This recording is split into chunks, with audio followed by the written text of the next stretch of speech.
यूं तो आपने अलग अलग चोरियों की खबरें और किस्से सुने होंगे। अब ये चोरी चाहे नकदी, जेवर और संपत्ति की हो या फिर बिजली की, अलग अलग कानून के तहत चोरी के मामले दर्ज भी होते हैं और संबंधित लोगों पर कार्रवाइयां भी होती हैं। लेकिन चोरी का इल्जाम अगर शिक्षा के मंदिर में लगे तो तमाम सारे सवालिया निशान भी खड़े हो जाते हैं। मामला छतरपुर के महाराजा छत्रसाल बुंदेलखंड विश्वविद्यालय का है, जिस पर विद्युत चोरी का इल्जाम लगा है।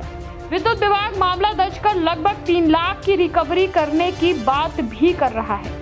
छतरपुर विद्युत विभाग के कार्यपालन अभियंता अमर श्रीवास्तव ने जानकारी देते हुए बताया कि महाराजा छत्रसाल बुंदेलखंड विश्वविद्यालय की जो बिल्डिंग बन रही है उसे चेक कराया गया तो वहां विद्युत चोरी डायरेक्ट पाई गई, जिसका प्रकरण धारा 135 विद्युत नियम के तहत दर्ज किया गया है और इसकी रिकवरी निकालने की प्रक्रिया भी चल रही है।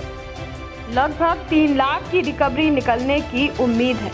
उन्होंने ये भी बताया कि यूनिवर्सिटी के द्वारा टेम्परेरी कनेक्शन लिया गया था, इसकी अवधि समाप्त होने के बाद ही विद्युत चोरी की बिलिंग की जाएगी। उसका रिकॉर्ड फिलहाल निकाला जा रहा है।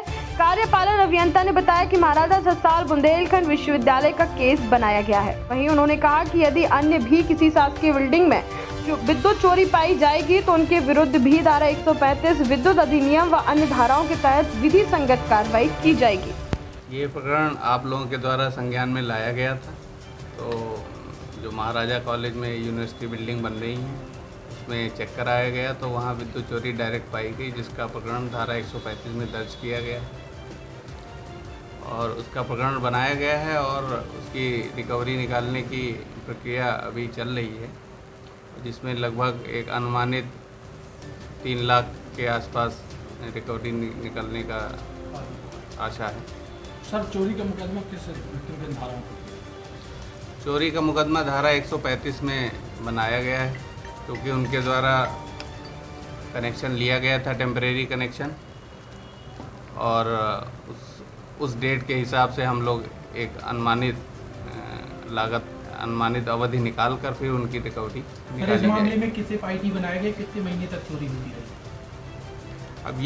अभी हम लोग रिकॉर्ड निकालने के बाद ही आपको बता पाएंगे कितने महीने चोरी होती रही।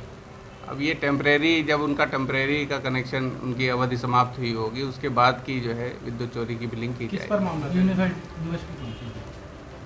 यूनिवर्सिटी। ये आपकी महाराजा छत्रसाल विश्वविद्यालय का केस बनाया गया है। क्या सर ऐसी और भी बिल्डिंगें हैं जो शासकीय बिल्डिंग, उन पर भी कार्रवाई होगी यहाँ पर होगी? हाँ, यदि उनमें चोरी पाई जाएगी तो उस पर धारा 135 और भी जो धाराएं हैं विद्युत अधिनियम की, उसके तहत कार्रवाई की जाएगी। सर, इसमें खबरों की दुनिया से लेकर संघर्षों की कहानी तक, क्षेत्रीय खबर और संस्कृति के संग बुंदेली माटी से बना एक अंग। बुंदेलखंड 24/7, स्वतंत्र बुंदेलखंड, सफल बुंदेलखंड।